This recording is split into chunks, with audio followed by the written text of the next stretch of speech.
everything about it is like perfect to have it as a monitoring system. You know, you get everything into a multi-viewer and then send it out, because you can have a better connection than, for example, when you use our Teradek 3000 Max with this long of an antennas. You are the same reliability, maybe even more.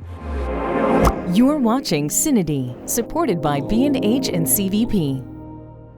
Welcome to this CineD review of the Accsoon CineView Master 4K video transmission system. I'm here with Marcel Klein. How are you? I'm good, and you? I'm very well indeed. Thanks for doing this review for us. We actually asked Marcel to review this for CineD because he's a camera assistant and also video operator, right? Exactly. I work in commercial industry as a video operator and focus puller mainly. And yeah, that's what I'm doing. So you're very familiar with using these systems, wireless transmission systems, and I asked you to compare it also to the ones that you know and how it actually works on a real production. So you did end up using this on a feature film, right? Exactly, yeah.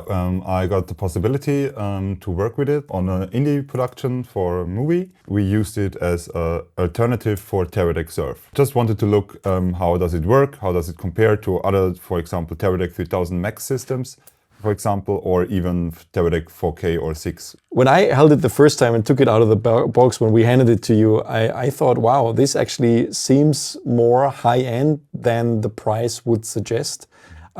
Is this something you share? Definitely. I was really surprised because I was biased when you handed it to me, because I knew the whole video transmission market is full with video transmissions that are just not really working at all or are just built like really cheap. And I was really surprised because it's, as you already mentioned, it is a full metal enclosure. Yeah. It's quiet when you when you start it. Is it also quiet during transmission? Yeah. I've never had a problem with it. So yeah, I was really surprised about the build quality. Now the first question, of course, is with a 4K transmission system. A lot of people will know the Teradek 4Ks, which are in high end, of course, the standard.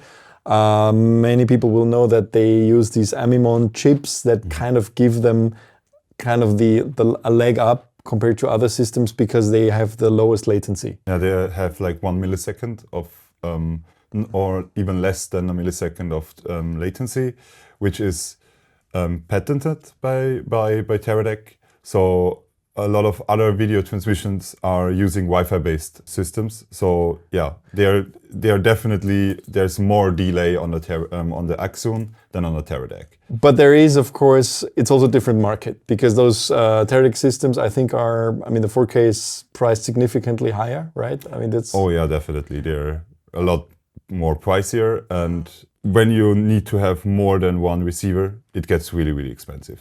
Gets expensive, complicated, and reliability is sometimes an issue. Right? I wouldn't say it's more complicated because the Teradek system at all, they planned or they designed Teradeks for set use, so it has to be quick. You have to rely on it. They're not as versatile, right? They're not as versatile, yeah. So what makes this then still make a lot of sense in a way for you? Because I've read your written review that goes up with this video, and you still seem quite excited about this system. So what convinced you? And what convinced me at first was the reliability of the connection. The connection possibilities, you have the possibility to use SDI, 3G SDI, you have the possibility to use full-size HDMI, 4K 60 frames. And you have the possibility to use a USB-C video out port, for example, for your iPad, for your iPhone, Android, or any device that actually uses an OTG connector, which is really cool. Let's start from the beginning. So first of all, obviously the first transmission is between the sender and the receiver, which has SDI and HDMI, right? So you're flexible with both the receiver and the sender camera and the receiver monitor. So can it cross convert too? Like, can you go in with an HDMI and? Oh, definitely. It doesn't matter which are you using, but you get a little bit more latency, I've noticed. Okay. So So that's the direct connection, and then in addition to that, you can connect, like you mentioned, smart devices like iPads, iPhones, Android, using their app. There are a maximum of 4 devices. But when you go into detail, it's 5 devices because you still have like one monitoring possibility for a monitor. So there are like 4 wireless connections possible with transmitters, or even with your phone, or as to speak, with your USB or iPad, you can still connect it. How was the latency compared to the direct connection between the receiver and the sender with the smart devices? In my test, I was a little bit confused because I got better test results. Really? Yeah, it was 3 milliseconds, I think, less than with the smartphone device. Oh, wow. There are a lot of possibilities that something can change the delay, like anyone knows that frequencies can get jammed from other smartphone devices, other transmissions too. Yeah. So at least there were no difference or a hard difference when you're using it with other smart devices. Very interesting. So, okay. How did people actually use it on set? Because you were working on a feature film production. Mm-hmm.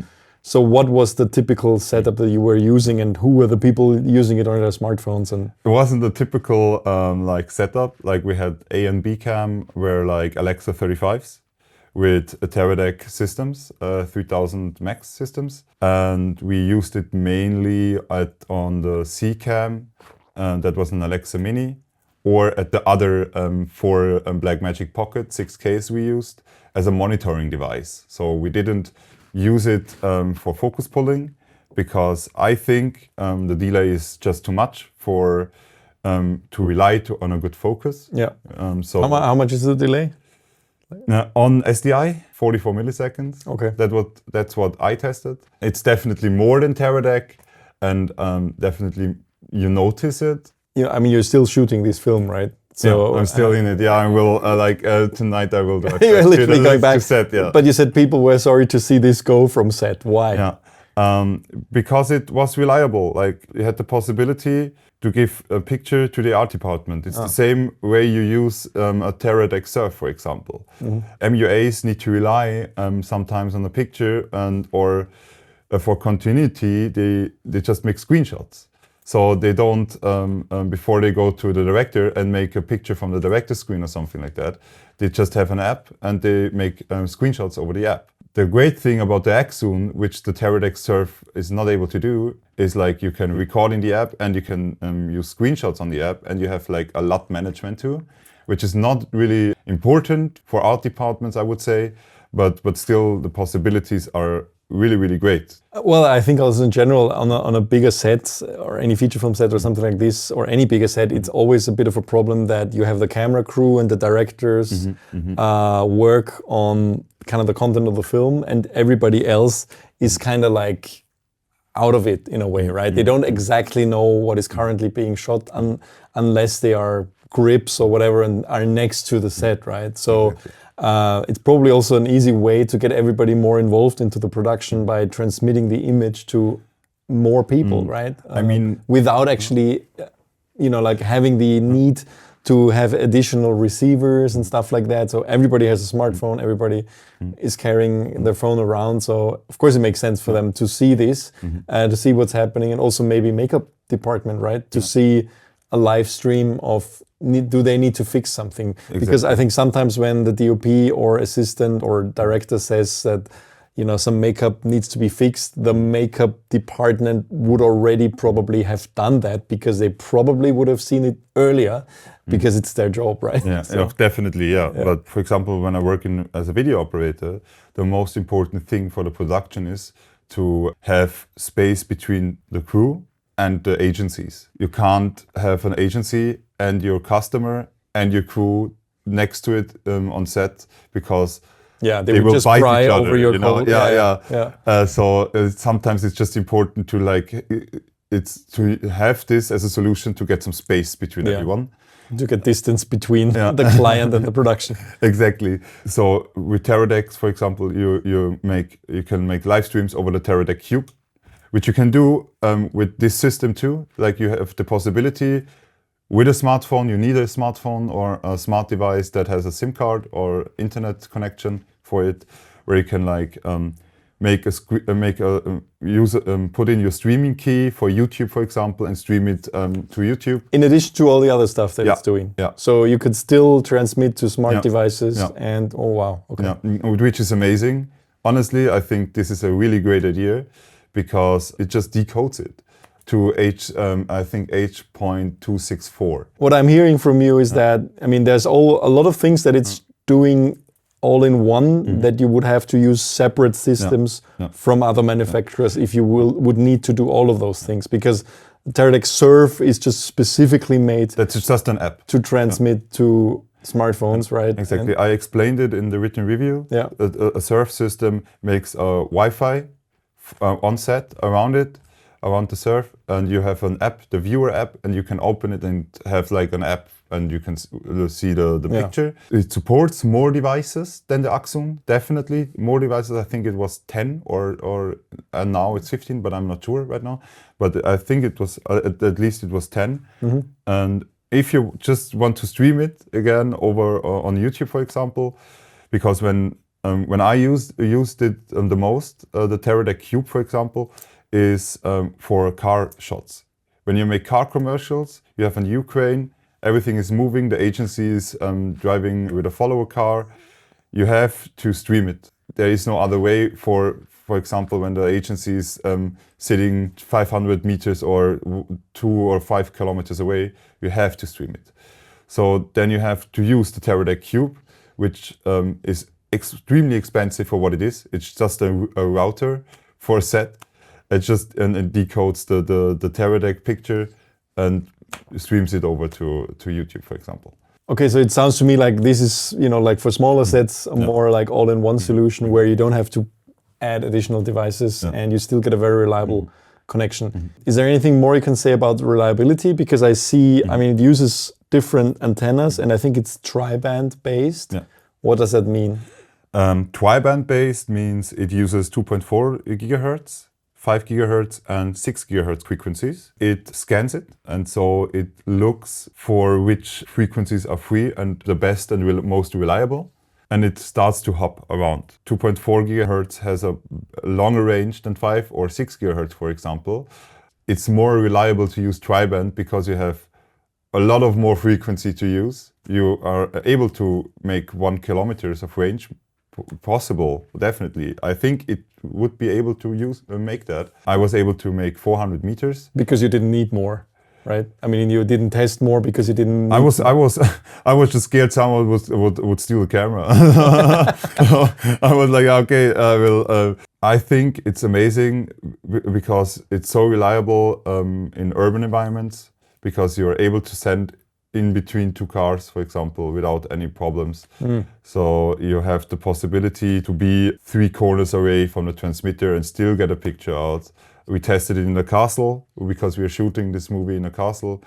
And we had a lot of problems with for example, right now we're using the Accsoon HE, the older version. It has more problems, for example, the new one with the tri-band system, because the older one just uses 2.4 and 5 gigahertz. And you notice the difference. You definitely notice how reliable this system right now is. You also write that you have a love-hate relationship with these antennas. Yeah. What makes you love them and what makes you hate them a little bit? Antennas are horrible. When you are a camera assistant, sometimes you work with DPs that are in stressful situations. They have the director in their neck. They are in the heat of the moment, sometimes in handheld shoots, etc. They don't look what's happening. So even when you have like bigger cameras and you don't really look where you're going, or the ceiling is too low, you break one, Well, for me, it's always also how these things are shaped, right? I mean, they are, well, you can just easily turn them off and screw them up. But basically, it's this big thing that sticks out on top of your camera, which of course, like you said, can be a problem if you're doing shoulder camera and you're just, like walking through somewhere and then you have this sticking out on top and you might not look and it's just getting caught up in something. So I wonder if there is a good way to actually mount it more like this on top of a camera. Which probably will affect the range a little bit, but I think to mount it in a different way would be nice, because otherwise you have this Christmas tree on top, which of course just kind of makes more resistance if you touch somewhere. I would say it's not the high-tech camera gear you can have, because high-tech camera gear thinks about how to rig stuff. They know it makes sense to have more rigging points, and there's only one 1.4 millimeter screw possibility. So it'd be nice to have an additional mounting part on the side. And it isn't even possible because behind it there's like the NPF charger. And it's the battery. It's just that you could have one in the side here, but I agree. It would be nice to have additional mounting points, or I guess somebody maybe can make a cage for this, like a specific cage, or Axoon can make their own cage for it. Maybe they have one already. I don't know. I haven't seen one. I haven't seen one either, but it would make sense to have a cage for this. Of course, it has to be very slim, not to affect the transmission ability. But it would make sense to have more mounting points on this. Now let's talk about the Accsoon C app. I mean, I know this app also from their other transmission systems. Very early on, actually, I tested, I think it was the CMO system from them, this entry-level one which allows you to transmit to the phone. I was amazed how the monitoring functions, even in an early version of that app, worked. You were literally able to have peaking, false colors, zebra, all the things. I mean, many of those things we're kind of like begging camera manufacturers to put into their apps. De-squeeze options for anamorphic lenses, where, like Sony, I mean, is giving us one additional de-squeeze with every firmware update. And you're like, why don't you give us all of them at once? And Axoon already had them inside. So what's your take on this app? Is it still as good? Is it gotten better? It just works. I don't know what they did, and I think it's amazing because at first, as you told me about it, I was like, let's see. But you're right. It's amazing. You can open it and it works. And even the monitoring options. I mean, it might not be the best system because of latency. I mean, that's how it is, because they all have to work around that Amimon patent that Teradek is using. But in terms of like the monitor functions are simply amazing. I mean, it even would allow, like maybe the continuity, like would see, actually there's something in the background that you might see because of peaking or whatever, like there's a lot of functions that work really well in this app. That they even have like LUT management in the app is crazy. You could, like if you have a client, if you're in a commercial, you have a client on set, and you keep them away from the production, of course, and then you transmit to their smart device or have an iPad there or something, and then you just put different preview LUTs just so they can have an idea of what it looks like, without the camera operator being kind of distracted by preview LUTs. And it's a great idea, because I think a lot of, for example, iPads, they have great monitors. Why not use that? Like you don't need to have 3 Flanders monitors for the agency, for example. A lot of modern commercials will change more into the social media direction. So it would, and a lot of people are only using one assistant camera, It's great that you don't need to be a video operator, first assistant camera and focus puller at the same time, where you have to manage everything like you have to do with Teradek. No, you just use it, like put it on, just plug it in, start it, let it do its thing, and just use it. Is it easy to set up with how's the menu system? Super simple. Like, the menu is amazing. It's straightforward. A lot of people don't know which frequencies are forbidden in Europe, for example, or in America. And here you have like the possibility, it shows you, where are you? And you're like, I'm in the EU or I'm in America. Press the button, it's finished. It shows you the frequencies, and that's it. What about power consumption? I'm a lazy person. So I never used, as I mentioned, we had like 7 cameras on set right now. And it's pretty stressful because we are... So you didn't use NPF batteries? We never used NPFs. I used a 12-volt cable to DTAP and plugged in 155 watt-hour bebop. And it worked, and the bebop was like still full when I unplugged it after 12 hours of shooting. So it isn't really that power hungry. So there's like other, for example, we used the Flanders for example, that used more power than this one. Of course, yeah, okay. One thing I forgot to ask, what about, are there differences in latency through SDI and HDMI? Did you notice? Definitely, yeah. I don't know what they did, or if they thought it was a good idea to do that. So when I noticed in my latency test, when I used a 12G SDI monitor, I got more delay than when I just used 4K 60 over HDMI on Ninja V+. And the only thing how it would make sense for me is that it needs this 20 milliseconds more just to decode it for the SDI port, you know, because it isn't able to send out 4K. Yeah. It needs to convert it to full HD. Yeah, that's an important point actually. It's not 12G SDI. Yeah, yeah. It's 3G SDI, which means it's only HD. So the 4K transmission only works through HDMI. Yeah. Okay. So 3G SDI is great because you can't break the connector. Yeah. We have, you know, the problem from the Commodore Yeah. and generally from the 12G port. It's kind of sketchy, and I wouldn't think it would make sense to put in here a 12G port. Yeah, I mean, all the manufacturers are saying basically you have to connect it in sequence, but everybody who's working on set knows that that's not always practical, right? I mean, you can't, you're not able to think about that all the time, and you know, mistakes happen. So I know a lot of people that have, and a lot of people, I know some people that had these problems, that they broke a camera because of that. So yeah, it just makes sense that they put in a 3G SDI because it's not that easily breakable. But still, it would be a nice thing to have, because now you have this problem that you have more delay on the SDI port that it should have.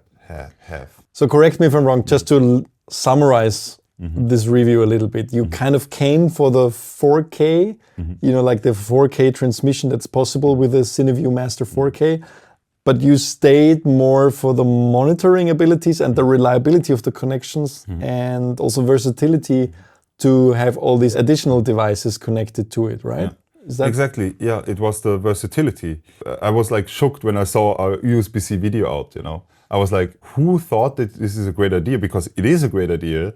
Everything about it is like perfect to have it as a monitoring system, you know. You get everything into a multi-viewer and then send it out, because you can have a better connection than, for example, when you use a Teradek 3000 Max with this long of an antennas. You are the same reliability, maybe even more, but just not the delay, you know. Great, okay. So what are the kind of productions you would recommend this for? Small productions, definitely. If it's one-man shows, you know, or like social media commercial productions with like 5 people, I would definitely use it. I would not buy a Teradek system because it's just too expensive for this kind of productions. But when you're like a videographer and you're looking for a monitoring solution, this is the best catch right now. Very cool. One thing I think you mentioned which would be nice to enhance is that you want an extension of the transmission for the smart devices. What do you mean by that? So right now there is one catch with the whole app thing.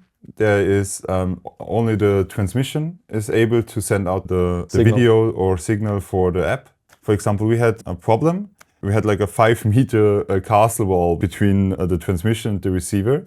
We got a picture out of it with the receiver. It was no problem at all, but the phones were, there wasn't any connection because the Wi-Fi connection wasn't available because of the big 5-meter thick wall, you know.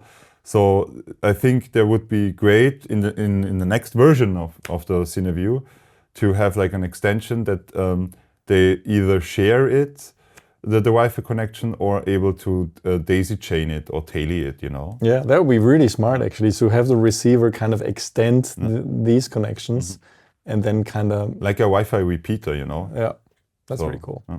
Awesome. You know what this device costs? It should be 900 euros. And dollars, I think also, yeah. Yeah, thank you Marcel for your time. I appreciate you taking it on a real set. And I guess if anybody has questions, just, you know, like hit the comments below the video and yeah, let us know what you want to know. And yeah, but good work, Axoon. I think this is definitely something that will find its market. I think also when we did the video about this in one of the last trade shows, people were very excited about it. So I'm very curious to hear if you're already using one or if you're looking into getting one. And for smaller crews, definitely seems to make sense.